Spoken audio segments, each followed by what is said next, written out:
السلام عليكم ورحمة الله وبركاته. الحمد لله. أشهد أن لا إله إلا الله وحده لا شريك له، وأشهد أن محمدا عبده ورسوله. أما بعد.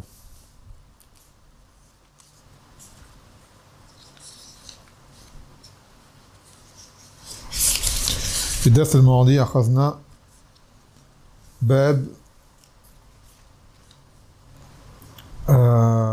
الباب الذي يتعلق بالحكم بغير ما أنزل الله. La mas'ala de juger par autre que la loi d'Allah subhanahu wa ta'ala. Avec le tafsil concernant cette question. Et aussi, cela est dans le cas où ce jugement est accessible. Dans le cas où les gens ne peuvent pas faire autrement, par exemple comme les gens qui sont en France, des fois ils ont des litiges et les seules alternatives qu'ils ont, c'est dans des tribunaux ou avec des lois émises par les koufars. Et ils veulent récupérer un droit. Alors à ce moment-là, les ulama disent quand tu n'as pas le choix, tu le conseilles. Par exemple, tu dois avoir affaire à la police, tu dois avoir affaire à différents services, de prendre ce qui te revient sans plus. Et ne pas abuser du pouvoir qu'on te donne. Dans le dédommagement, dans d'autres choses. Toi, tu te comportes avec le jugement d'Allah Azza wa Jal. Maintenant, si tu es amené à passer à travers leur structure, tu fais ce que tu as à faire, mais au moment où un jugement sera émis, toi, tu te limites à ce qui revient de la charia. Masalan, quelqu'un t'a, je ne sais pas moi, t'as altéré du matériel, quelque chose, ce dédommagement qui doit se faire, quoi que disent l'État ou le tribunal ou ce qui s'ensuit, tu ne prendras que ton droit légitime. Ne prends pas plus. Même si ils disent, ouais, il te doit tant, il doit payer tant de dédommagements, je ne sais quoi, d'accord, ou des frais médicaux pour un traumatisme, je ne sais quoi, toi, tu t'arrêtes aux limites du char, tu prends ce qui te revient. C'est tout. Sans abuser. Dans le cas où juger parce qu'Allah Azza wa Jalla l'a fait descendre n'est pas possible. Non. Et en Balad de Koufr, c'est forcément le cas, et même dans les pays d'islam aujourd'hui qui n'appliquent pas la charia, c'est le cas également. طيب الآن نأخذ بابا جديدا قال من جحد شيئا من الأسماء والصفات. Ceux qui auront refusé, rejeté quelque chose relatif au nom et attributs d'Allah Azza wa Jal. Et comme vous le savez, le tawhid هذا انقسم على ثلاثة أقسام: توحيد الربوبية وتوحيد الألوهية وتوحيد الأسماء والصفات. Et là, c'est relatif aux asma wa sifat. Premier dalil que l'auteur y donne, في قول الله عز وجل وهم يكفرون بالرحمن. وهم يكفرون بالرحمن. Et eux, ils mécroient en Rahman. Et en fait, ces versets est descendu sur les Quraysh, lorsque le Nabi sallallahu alayhi wa sallam, lors du pacte d'Al-Hudaybiyah, lorsqu'il a voulu signer un pacte d'accord avec eux, et qu'il a mis au début Bismillah ar-Rahman ar-Rahim. Ils ont dit on ne connaît pas ar-Rahman. Ils n'ont pas voulu accepter le nom ar-Rahman sur la feuille. Donc le verset est descendu pour cette raison-là. Dans le sens qu'ils disent qu'ils reconnaissent Allah, mais Ism ar-Rahman, yajhudun. Ils le rejettent. Ils disent on ne connaît pas ce nom-là, d'Allah Azza wa Jal. Après ce juhud, dans les asma wa sifat, il peut être imma bil nafi al-mahd, ça veut dire qu'il rejette directement le nom de l'attribut. Il dit là, Allah ne s'appelle pas comme ça, et Allah n'a pas tel attribut. Directement. Et ça peut être bil ta'wil, par l'interprétation. Ça veut dire ils vont admettre le terme, mais ils vont refuser le sens et l'interpréter. Et ça, c'est le cas des firaq al-mu'attila, comme les Jahmiya, comme les Mu'tazila, comme les Asha'ira, comme les Maturidiyya, et ce qui ressemble. Les noms et attributs, ils les rejettent. Soit d'un rejet direct et clair, soit d'un rejet basé sur une interprétation par rapport à la langue arabe. En disant non, tel attribut ne veut pas dire telle chose, qu'en langue arabe, ça peut dire telle et telle chose. Et eux, les Mu'attila, ces sectes-là qui se disent musulmans, leur cause, c'est qu'en affirmant des noms et attributs, cela emmène à faire ressembler Allah à la créature. Chose qui n'est pas vraie. Mais là est un autre sujet pour ne pas s'attarder sur le dars. Donc, Ar-Rahman, هذا من أسماء الله عز وجل, من أسماء الحسنى التي يخص به.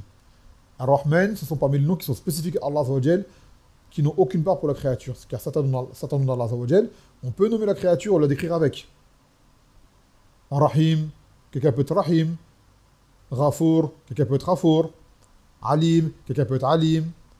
Tamam, Qawi, wa ghayr dhalika. Amma Ar-Rahman, ça c'est un nom, il n'y a que Allah Azza wa Jal qui se nomme avec. Allah, kazalik. Ar-Razaq, kazalik. Et d'autres. Et d'autres. Et Ar-Rahman wal muttasif bi al-Rahma al-Wasi'a.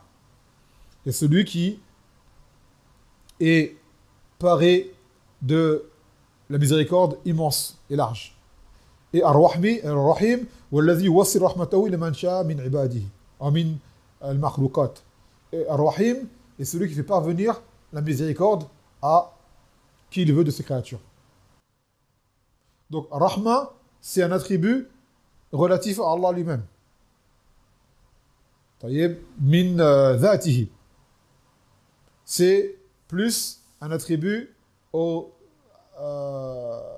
dhati, qui est lié à l'essence d'Allah Azza wa Jal. Et Rahim, c'est un nom. Attendez, j'ai mal exprimé. Ar-Rahman, c'est plutôt nam par rapport à l'attribut de la Rahma, que Allah Azza wa Jal s'est décrit comme étant le plein de miséricorde.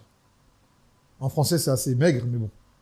Et Rahim, c'est celui qui fait parvenir cette miséricorde à qui il veut de ses créatures. Donc, on a un, il est lié à Allah lui-même, à son essence, et l'autre, c'est lié à un acte. Min afalillah azza wa jal. C'est ce qu'on appelle هذا من يعني هذا اسم لمتعدي. On dira comme ça. Au sifa muta'addiya. Pour un attribut qui a un impact sur autrui. Al-Muhim, Allah Azza wa Jal s'est nommé Ar-Rahman.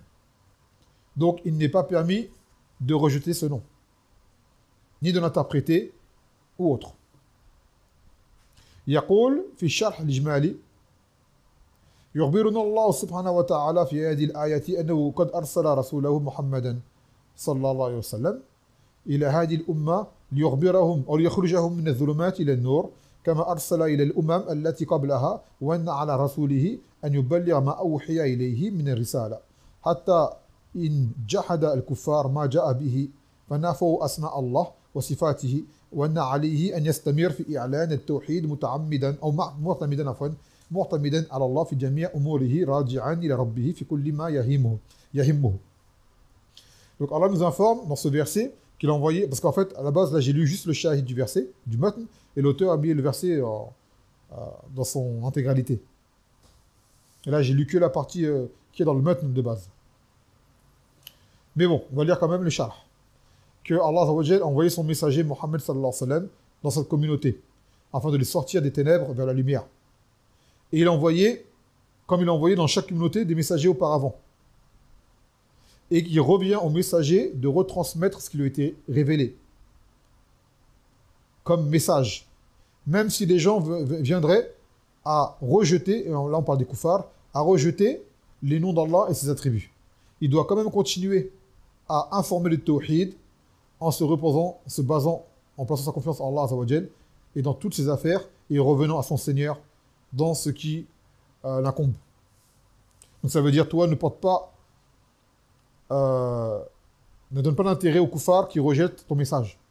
Fais ce que tu as à faire. Dis ce que tu as à dire. Qu'ils acceptent ou pas, fais innama alayka al-balagh wa alayna al-hisab, comme Allah Ta'ala. Toi, il ne te revient que de retransmettre et les comptes, c'est Allah qui les donnera, qui les fera. Donc, quoi que les gens disent, de toute façon, les gens refuseront toujours la vérité en masse. Sachez-le. Quand tu appelles au haqq, attends-toi à ce que les gens refusent en général. Très peu vont répondre. Très peu vont répondre.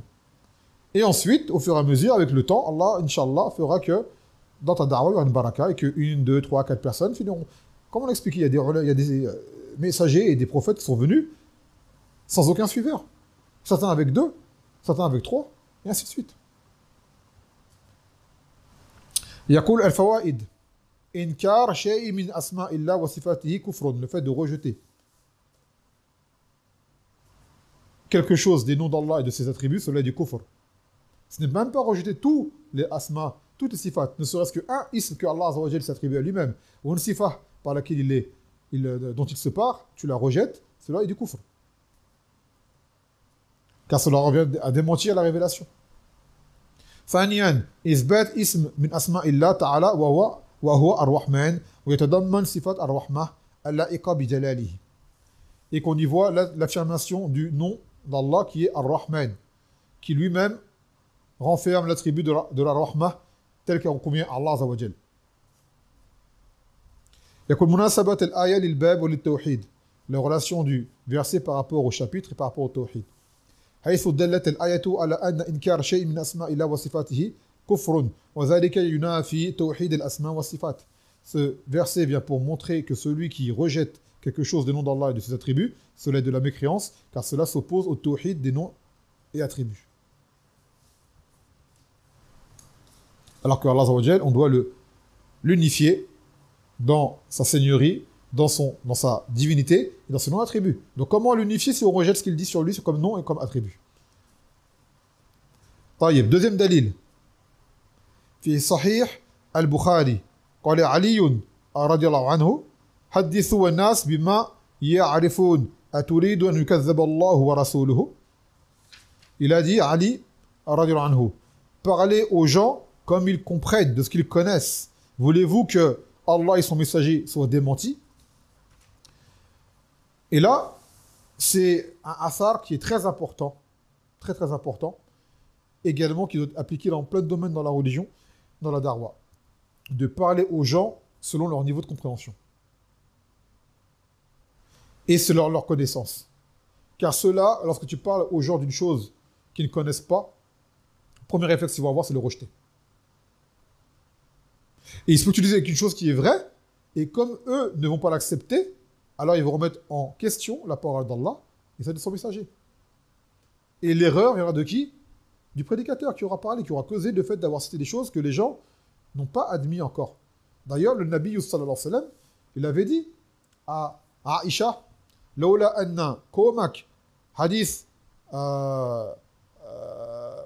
hudatha bil kufr, ahd bil kufr, la hadamtu al Kaaba wa la banaytuha ala Usus Ibrahim. Il a dit à Aïcha, si jamais ton peuple n'avait pas été nouveau en islam, c'est-à-dire fraîchement converti, donc encore avec des choses accrochées à leur cœur, il dit, j'aurais détruit la Kaaba et je l'aurais rebâtie sur les fondements de Ibrahim. Car la Kaaba, actuellement, n'est pas bâtie sur les fondements de Ibrahim. Elle a été déplacée, parce qu'elle a été cassée et reconstruite. Donc c'était meilleur de le faire. Cependant, le Nabi sallallahu alayhi wa sallam craignait un mal plus grand du fait que les gens n'allaient pas comprendre, qu'ils sont habitués à cette Kaaba. Comment lui, il vient et il la casse. C'est une chose qui sera pour eux immense, qu'ils risquent de ne pas accepter, et parce que des gens s'offusquent du comportement du prophète Mohammed sallallahu alayhi wa sallam par ignorance. Donc il a laissé. Il l'a laissé. C'est pour ça que des fois dans la dawa, il y a des choses, des sujets ne pas aborder avec n'importe qui. Ce n'est pas que tu te caches, si tu dis si je parle, il y aura plus de mal derrière. Et entre autres, là, le asal, il vient par rapport aux noms attributs. Quand tu parles aux gens dans les noms attributs, ne va pas trop loin. Parle avec ce qu'ils comprennent. Donne des exemples clairs. Ainsi de suite. Pour ne pas qu'ils en arrivent justement comme certains à dévier et à tomber dans la croyance erronée. Et une chose qui est similaire à cette mas'ala, qu'on voit beaucoup sur les réseaux. C'est beaucoup, même moi l'erreur je l'ai faite auparavant, qu'Allah m'en pardonne. Je l'ai faite également. C'est dans la fougue, dans la da'wa, on cite des choses en public.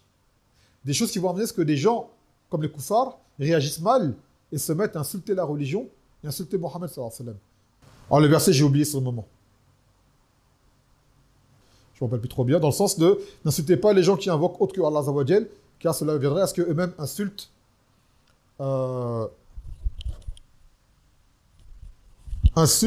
la religion, insultent Allah. Donc des fois, les gens ils abordent des sujets qui agacent les koufars et qui amènent à ce qu'ils se mettent à répondre en commentaire avec des insultes envers la religion. Donc la cause, c'est qui? La cause, c'est nous, d'avoir ouvert un sujet qui n'est pas cité en public. Il n'est pas cité en public, parce que les gens ne vont pas comprendre. Et cela va amener à ce que des gens, mal intentionnés, se mettent à insulter Allah, Azzawajal, et son messager, sallallahu alayhi wa sallam, ensuite l'islam ou les musulmans. En plus, le pire, c'est que ces gens-là qui font ça maintenant, ils laissent les commentaires ouverts. Au minimum, ferme les commentaires. Parce que les gens vont déferler. T'en as un qui va arriver, qui va te faire un commentaire. Et comme ce un, c'est déjà une personne mauvaise et qui est suivi par des gens mauvais, ils vont tous voir son commentaire. Ils vont voir à quoi il a commenté. Ils vont voir ton tweet à toi ou ton post à toi, ce que tu as mis sur les réseaux. Et ils vont tous rajouter leur grain de sel, tous insulter Allah et son messager. C'est quoi la cause? On a gagné quoi derrière? Rien du tout. On n'a rien gagné derrière. Il n'y a pas plus de guider. Et ça amenait à encore plus agacer les gens, ce qui amène à ce qu'ils disent des paroles contre l'islam en public. Donc maintenant, on sait que quoi qu'on dise comme vérité, il y aura toujours des gens qui seront contre. Mais il faut minimiser les dégâts. Il ne faut pas provoquer les gens non plus. Tant que cela est inutile. Ou alors, tu fais des messages indirects. C'est-à-dire que les musulmans vont comprendre et que le kafir ne va pas forcément comprendre. Et ben, tu viens directement t'aborder le sujet comme ça. Oui, ils vont réagir tout de suite. Donc ça, c'est une erreur. Il faut parler aux gens avec ce qu'ils comprennent. Et éviter de parler de choses qui amènent un plus grand mal derrière. يقول الفوائد أولا ما يؤدي إلى الحرام فهو حرام. Ce qui fait aboutir au haram devient haram. Ça vient d'une règle que l'on répète souvent. أن الوسائل لها حكم الغاية. Que les moyens prennent le jugement de l'aboutissement. Si jamais tu fais une chose qui est permise et qui amène une chose interdite, alors cette chose permise deviendra elle-même interdite. À ce moment-là. D'accord?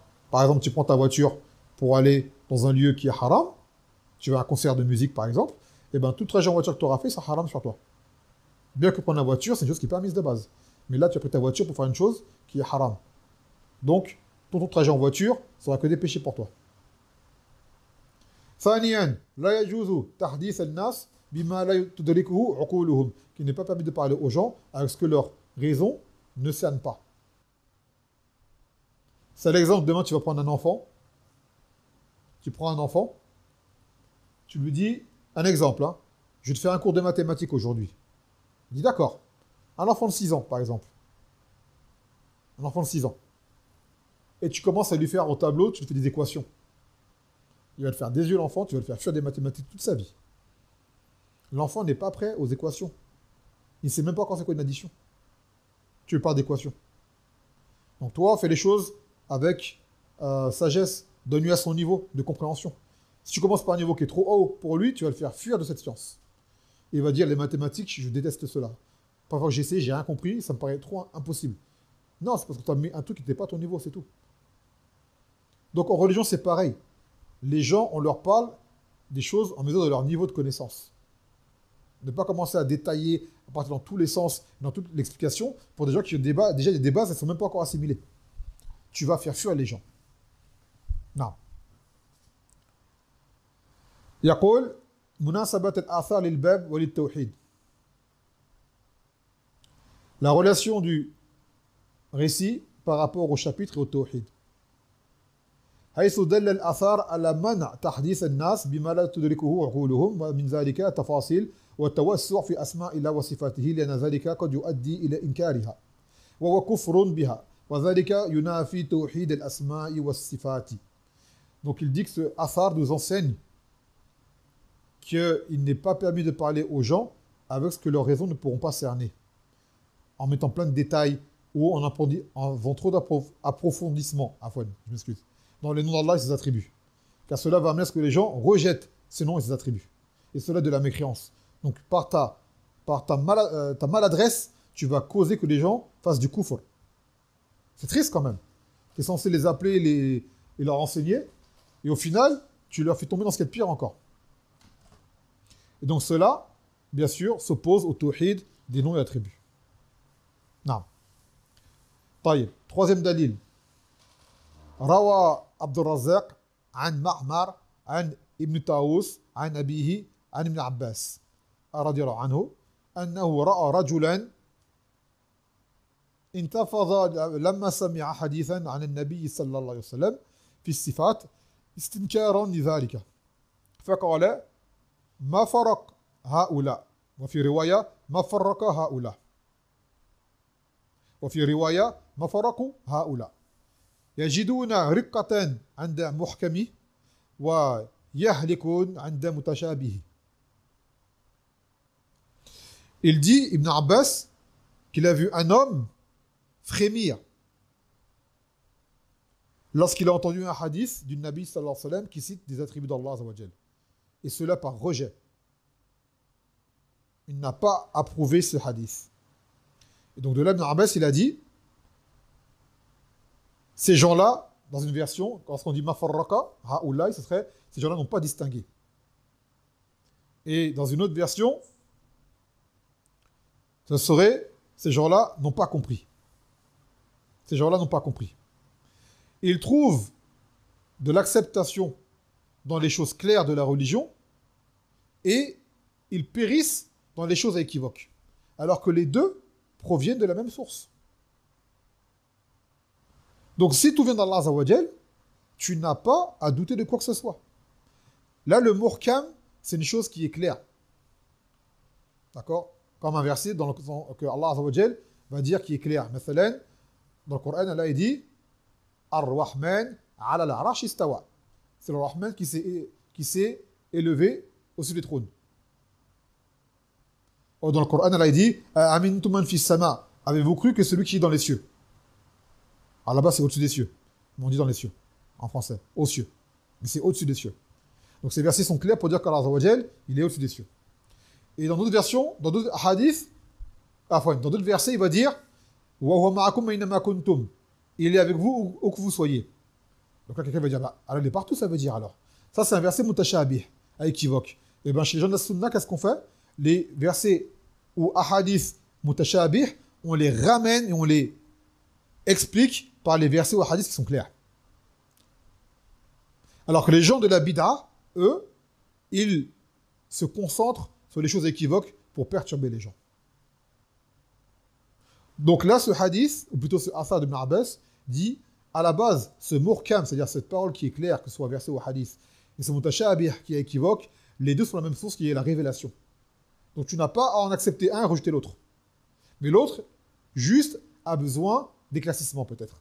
Mais le rejeter, non, tu n'as pas à le rejeter. Tu ne peux pas le rejeter, tu n'as pas le droit de le rejeter. Juste, peut-être que tu n'as pas compris. Donc, Ibn Abbas a lui-même blâmé le comportement de cet homme par rapport à cela. Donc nous, on croit en tout.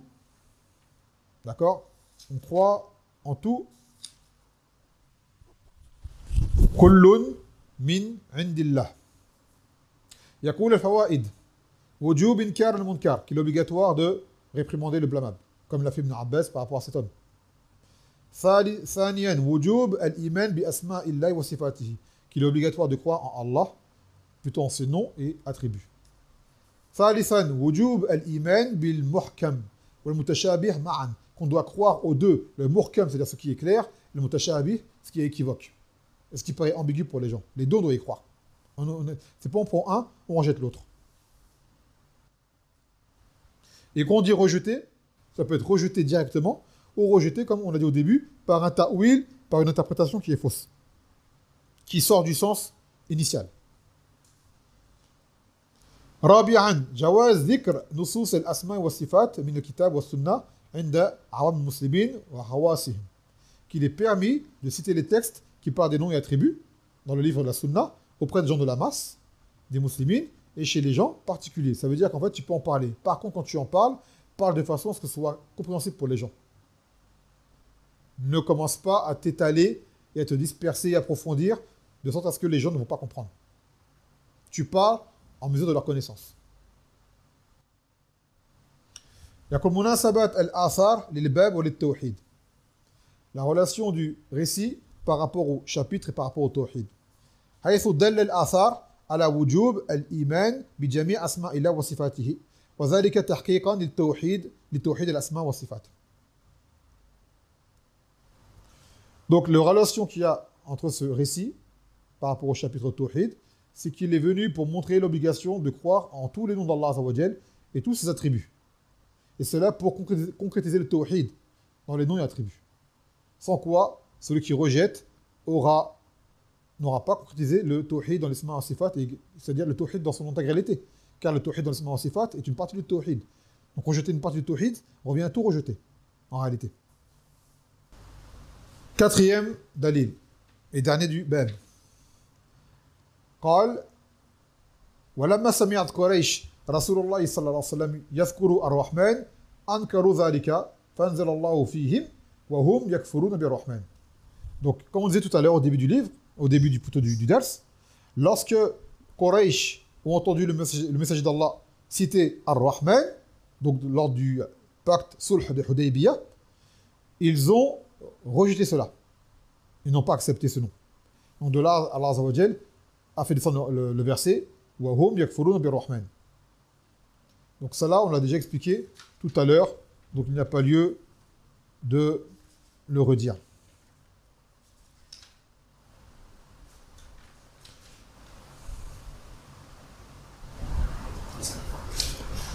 Je me tâte, j'ai envie de prendre le bab qui est après, parce qu'il est court.